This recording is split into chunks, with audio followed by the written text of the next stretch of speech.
Bonjour et bienvenue en direct sur 20 Minutes TV. Je suis ravie de vous accueillir en ce vendredi 21 juin pour le Brief Info. Voici les titres. On parlera bien sûr des législatives comme chaque jour. Emmanuel Grégoire, adjoint à la maire de Paris, se présente lui aussi. Il dit que c'est sa façon en quelque sorte d'empêcher le Rassemblement national de passer. On y reviendra. La fête de la musique, c'est aujourd'hui et on vous propose de célébrer dans l'ensemble de notre région. On vous a fait pour cela une belle petite sélection des endroits où fêter ensemble la fête de la musique. On parlera de la RATP parce qu'elle aussi propose la fête de la musique mais souterraine. Alors là encore, Olivier, lui, il est allé dans les stations pour tout simplement vous proposer de tout simplement célébrer la musique, là encore en musique et en déplacement. Et puis on finira avec cet hommage à Françoise Hardy. Et oui, hier, c'était ses obsèques.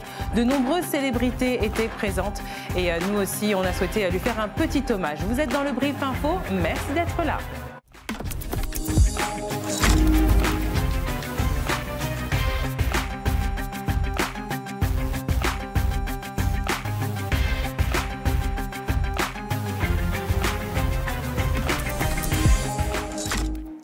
Et comme toujours, en ce moment, on commence avec une page sur les législatives anticipées. Emmanuel Grégoire, premier adjoint de la maire de Paris, Anne Hidalgo, se présente aux élections législatives anticipées avec une urgence, dit-il, celle d'empêcher le Rassemblement national d'accéder au pouvoir. Dans la 7e circonscription de Paris, il affrontera Clément Beaune, potentiel candidat de Renaissance pour 2026. Ce qui fait de cette bataille une sorte de match test avant l'heure, puisqu'Emmanuel Grégoire se prépare depuis des mois aux prochaines élections municipales. Et pour aller un peu plus loin sur les législatives anticipées, on vous propose depuis quelques jours la météo du SEUM. C'est Antoine Boitel qui vous propose ce soir l'épisode 5. Salut les amis, bienvenue dans cette nouvelle pastille de la météo du SEUM des élections législatives anticipées. Je ne sais pas si vous avez suivi, mais hier il s'est passé un truc étrange en plein cœur de Paris. Le maire de l'arrondissement Paris-Centre, Ariel Weil, socialiste devant l'éternel, qui il y a quelques semaines encore était à fond derrière Glucksmann pour dire qu'il ne fallait surtout pas passer des alliances avec les insoumis pour cause de soupçons de relents d'antisémitisme. Eh bien, Ariel Weil, comme tout le monde au Parti socialiste, doit aujourd'hui acter que le parti est entré dans une nouvelle logique, celle d'un nouveau front populaire, donc avec les insoumis. Le changement, c'est maintenant! Et donc hier, il vient prononcer son discours, participe au meeting sur le parvis de la mairie et il est hué et sifflé par des militants sur place qui estiment qu'il s'est commis avec des antisémites. Alors au début, il rigole un petit peu, etc. Mais tout d'un coup, gros épisode de SEUM, Ariel Weil n'en peut plus des insultes, il pète un plomb. Toi, tu m'insultes, espèce de connard, tu m'insultes. Non, je te mets mon poing dans la gueule. Moi, je suis enregistré, espèce de connard, tu m'insultes. Excusez-moi. Tu vas prendre mon poing dans la gueule, ouais. Ça, je pète la gueule. Pour décortiquer cette petite séance de gros SEUM, je suis allé interviewer un vrai spécialiste de la communication politique qui s'appelle Philippe Moreau-Chevrolet. Il est également prof à Sciences Po, ça mange pas de pain. La question du nouveau Front populaire, pour les élus et les élus juifs en particulier, c'est un vrai sujet difficile, c'est intime. Quand il explose de colère, c'est aussi parce qu'il y a une tension interne. Tous les électeurs de gauche, en particulier les électeurs Glucksmann du premier tour, ils subissent cette tension. Pendant des mois, ils ont été heurtés par l'antisémitisme affiché par des élus LFI. Et soudainement, du jour au lendemain, on demande à faire une alliance. On se met en colère peut-être autant contre la situation que contre cette personne qui est là et qui prend un peu pour tout le monde, j'ai envie de dire. Vous avez peut-être vu également qu'Édouard Philippe 2.0, l'ancien Premier ministre de la France à l'époque, avait choisi de traverser le Rubicon en disant du mal d'Emmanuel Macron. Alerte au gros SEUM! Alors ici, on est censé parler d'Île-de-France et de Paris, genre tout le temps. Mais quand même, puisque j'avais une grosse pointure de l'analyse politique devant moi, on en a profité pour faire un petit dézoom au plan national. Moi, je sais ce que j'en pense, mais j'ai pas très envie de faire beaucoup de commentaires. Mais en fait, bien sûr que si. C'est le président de la République qui a tué la majorité présidentielle. Édouard Philippe, c'est historique quand même ce qui s'est passé. Hein. C'est la première fois qu'il dit clairement qu'il lâche Macron et qu'il prépare la suite. Pourquoi il va tracter dans le même temps avec des membres de la majorité, ce qui reste encore aujourd'hui la majorité présidentielle? Parce qu'il veut aller les récupérer pour la suite. Lui, il fait son marché. Vous savez ce que disait Marine Le Pen des LR? Elle disait c'est un banc d'huîtres, on se sert et on mange. En gros, on bouffe. C'est un peu pareil. Lui, il va prendre les élus dont il a besoin pour la suite. La politique, c'est comme ça. Hein. Quand un animal est faible, on l'attaque et on le bouffe. Voilà, la météo du SEUM, c'est terminé pour aujourd'hui. Rendez-vous à la semaine prochaine, peut-être. C'était notre feuilleton sur les législatives anticipées. La fête des Loges prend ses quartiers d'été du 28 juin au 18 août dans la forêt de Saint-Germain-en-Laye. Alors chaque année, elle attire de nombreux visiteurs en famille ou entre amis pour 7 semaines de plaisir, de gourmandise et d'amusement avec ses 200 attractions pour petits et grands. Cette année encore, chaque week-end, des animations festives seront proposées. 20 minutes et TV était partenaire du festival de télévision de Monte-Carlo. Nous y avons rencontré Morgan Freeman et Laurie McCreary. Ils présentent ensemble The Grey House. Bonjour, comment allez-vous? Oh, thrilled. I've been here once or twice before. It's a wonderful place to be. It's a lovely country. Is it a country? Principality.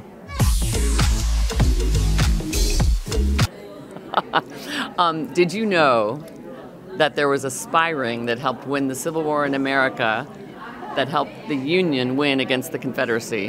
What if I told you they were all women? This is the story of the Grey House. The women drive the story. They are the spies. Great heroines that we don't read about in our history books. These women risked their lives for our country's freedom.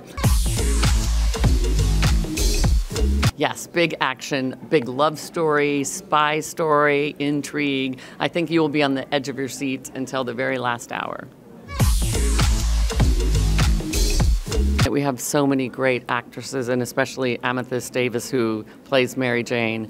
She is from Atlanta, and we are so fortunate that our casting director, Fern Champion, found her. And it was the interesting thing to be on the set and see legends like Ben Vereen coming to the younger actors and actresses and speaking to them and imparting wisdom. And I think that this is part of what makes our industry so great, is that we have young and older, not old, but older, coming together to pass the torch. It's very beautiful.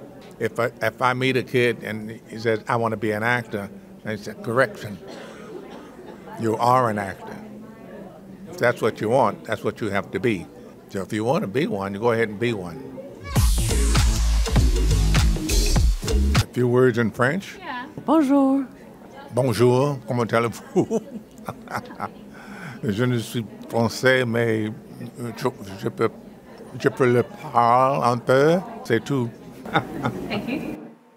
Et en ce vendredi 21 juin, la RATP invitait les usagers à célébrer la fête en musique. Depuis ce matin, Olivier, lui, il s'est amusé à aller chanter de station en station. On le suit. Et oui, la fête de la musique se célèbre partout, même très tôt le matin. Là, je suis dans le 9e arrondissement, la station de métro Aubert et RER, car la RATP a organisé différents concerts tout au long de la journée. On y va tout de suite, je vous montre. Et ce qui est pratique pour les retrouver dans le métro, c'est qu'il suffit de suivre la musique. Et là, j'ai le plaisir de vous présenter Stella. Bonjour. Bonjour Olivier. Vous représentez la RATP, vous faites partie de ceux qui choisissent les musiciens qui vont jouer dans le métro tout au long de l'année. Tout à fait, je suis en charge du dispositif des musiciens du métro. Et aujourd'hui, c'est une journée particulière parce que c'est la fête de la musique et qu'on reçoit 3 chorales dans nos espaces. Là, on entend la chorale Podium Paris et qui porte aussi, évidemment, les valeurs de l'olympisme parce que c'est un petit peu le thème aussi ces jours-ci. Les gens s'arrêtent, regardent, la fête est partout, même dans le métro. Et en plus, avec cette matinée pluvieuse, vous avez eu du nez à la RATP. Oui, c'est vrai, aujourd'hui il pleut, mais c'est pas grave parce que finalement, le soleil et la bonne humeur, on l'a tout le temps, voilà. Et c'est vrai qu'aujourd'hui, d'être dans nos espaces, c'est une chance pour les chorales d'être vues. Et surtout, l'idée, c'est de pouvoir proposer aux voyageurs de se fondre dans ces chorales, de venir chanter aussi avec nous, de s'exprimer tout simplement. La RATP a toujours cru en la musique, avec les musiciens que l'on retrouve dans le métro, mais particulièrement aussi à la fête de la musique, avec ces horaires qui sont extensibles ce jour-là. Vous allez fermer beaucoup plus tard aujourd'hui. Oui, c'est vrai qu'en période de fête de la musique, comme on sait que les gens aiment sortir à Paris, s'amuser, profiter, c'est une journée avec beaucoup moins de contraintes, puisqu'effectivement les horaires sont élargis, ce qui va permettre à beaucoup de personnes de profiter du moment, de kiffer, comme on dit. on kiffe, on a le sourire, les voyageurs ont le sourire, on écoute de la bonne musique. Et voilà, on est bien, c'est le 21 juin, c'est l'été. Merci beaucoup. Je vous en prie Olivier, merci beaucoup et rendez-vous à Charles de Gaulle tout à l'heure à 12h, 12h pardon, pour le reste des festivités. Et puis sur le réseau, vous retrouvez aussi les musiciens du métro qui sont associés à cette journée exceptionnelle. Venez chanter avec nous. Bonne fête de la musique et écoutons la chorale Podium derrière moi.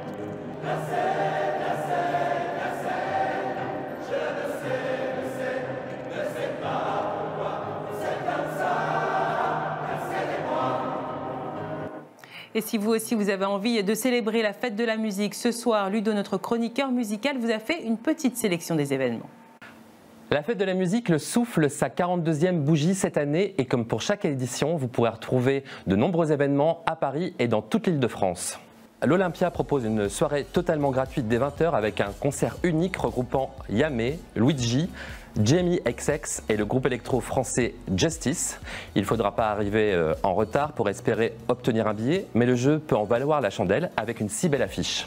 Au cœur des Halles de Paris, le festival 36 heures Saint-Eustache donne cette année carte blanche au spectacle immersif Luminiscence qui organise une soirée électro-lyrique dans l'église Saint-Eustache. De quoi vous faire vivre un incroyable moment musical dans un contexte unique. 2 séances seront proposées à 21h50 et 22h50 à un tarif spécial de 25 €. Toujours à Paris, du côté de la place de la Bastille, c'est la musique gospel de la chorale Total Praise Mass Corps qui s'invite pour un concert entièrement gratuit dès 20h. Total Praise Mass Corps, c'est la plus grande chorale gospel de France. Elle compte jusqu'à 200 choristes et musiciens dans ses rangs. La ville de Drancy en Seine-Saint-Denis proposera un concert en hommage à Michael Jackson à l'occasion d'un concert gratuit dans le parc de la Doucette. Le collectif drancéen Musique Plus et leurs invités vont nous faire revivre l'épopée musicale du King of Pop dans un concert qui revisitera ses plus grands titres. C'est avec la salsa de Yuri Buenaventura que Clichy fêtera la musique ce soir à l'occasion d'un concert gratuit à 21h30 au parc Salengro. Le chanteur colombien y interprétera ses plus grands classiques mais jouera également en avant-première quelques titres de son nouvel album Amamé qui sortira en septembre. A noter que pour profiter pleinement de cette fête de la musique 2024 et pour vous déplacer en toute tranquillité, un billet unique à 4 € vous permettra de voyager de manière illimitée sur tout le réseau RATP et SNCF. Certaines lignes de métro et de RER resteront ouvertes d'ailleurs toute la nuit. Et comme on est très généreux, voici notre liste des endroits où flâner en musique. Ce soir, c'est la fête de la musique et si vous ne savez toujours pas où vous allez la passer, cette vidéo va peut-être vous être utile et en plus, tout est gratuit. On commence à l'Olympia où France Inter organise plusieurs concerts à partir de 20h, l'occasion de voir ou d'écouter Justice, Yamé, Jamie XX ou Luigi en live. Si en revanche vous êtes plus trompette et jazz, je vous recommande l'Institut du monde arabe. Organisé par Combini, un grand concert sera donné sur le parvis à partir de 19h par Ibrahim Alouf et les trompettes de Michel-Ange. Non, toujours rien qui vous intéresse? Alors pourquoi pas un bal musette? Je vous lis le topo. Tout droit sorti d'un tripot parisien du quartier de la Bastille, ce bal néo-rétro vous fait revivre l'âge d'or du musée du Paris des années 20. Accordéon, contrebasse, banjo, guitare et jazz. C'est le collectif La Saugrenie qui animera le tout de 20h à 22h. Et j'allais oublier, un code vestimentaire est recommandé sur le thème des années folles, l'extravagance, donc costume de gangster et robe Charleston. Bon et puis si vous voulez poursuivre cette fête de la musique tout le week-end, c'est aussi possible et ça sera d'ailleurs l'occasion de découvrir les villes et les villages d'Île-de-France. Samedi, à Damartin-en-Gouel, dans le 77, une soirée dansante est organisée par le comité des fêtes. À Saint-Thibaud-des-Vignes, en Seine-et-Marne toujours, vous pourrez assister sur la place du village à la performance des enfants du Conservatoire de musique de Marne-et-Gondoire, puis à une soirée dansante dès 21h avec un groupe de variété. Et puis pour dimanche, je vous ai trouvé un lieu plutôt insolite, une chapelle désacralisée. Dans le 14e arrondissement de Paris, la chapelle Sainte-Jeanne d'Arc a invité 14 street artistes qui ont pour mission de peindre des œuvres qui mettent en image le thème de la musique, avec en plus des concerts, des spectacles et des sessions de jam. Voilà, avec tout ça, j'espère que vous allez passer une bonne fête de la musique. Et puis ce mardi 25 juin, l'INA présente Nougaro, un concert exceptionnel avec les images de l'Institut national de l'audiovisuel en version retravaillée et augmentée pour une expérience tout à fait unique.